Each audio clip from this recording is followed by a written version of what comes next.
کہ اس نے اپنے گھر کا جو گندا پانی ہوتا ہے نالے کا وہ ایسا نکالا کہ حسن بصری رحمۃ اللہ علیہ کے گھر میں وہ گندا پانی گرتا ہے۔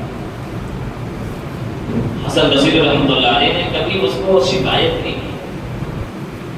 بس یہ ہے کہ اسلام میں ایک تعلیم یہ بھی ہے، اسلام کی ایک تعلیم یہ بھی ہے کہ اچھا پڑوسی ہونا صرف یہ نہیں ہے کہ تم دوسروں کو تکلیف نہ دو، اور اہم تعلیم کی اچھا پڑوسی ہونا یہ نہیں ہے کہ تم دوسروں کو تکلیف نہ دو، بلکہ اچھا پڑوسی ہونا یہ بھی ہے کہ پڑوسی کی تکلیف پر صبر کرو۔ یہ بہت تکلیف نہ دینا یہ آسان کام ہے، لیکن تکلیف جب ہو رہی ہو پڑوسی سے اس پر صبر کرنا یہ بہت بھاری کام ہے۔ تو حسن بصری رحمۃ اللہ علیہ نے کبھی اس سے کچھ نہیں کہا۔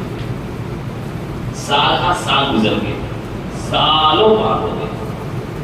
ایک مرتبہ حسن بصری رحمۃ اللہ علیہ سے کچھ ضرورت تھی اس یہودی کو، تو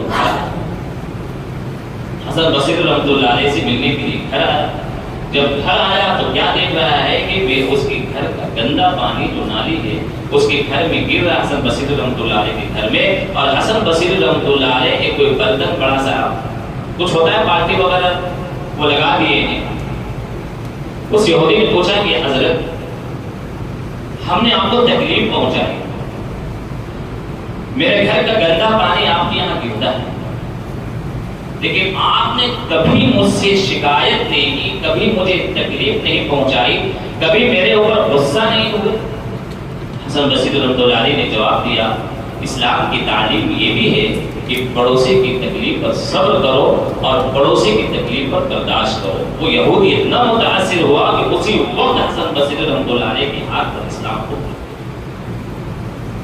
قبول کیا۔ میرے بھائی اور دوستوں، یہ کوئی افسانہ ناول نہیں، ہمارے بزرگوں کے واقعات آپ پڑھیں گے تب آپ کو پتا چلے گا کہ انہوں نے اپنے اخلاق اور کردار سے کیسا تاثر دیا ہے۔ آج ہمارا حال یہ ہے میرے بھائی اور دوستوں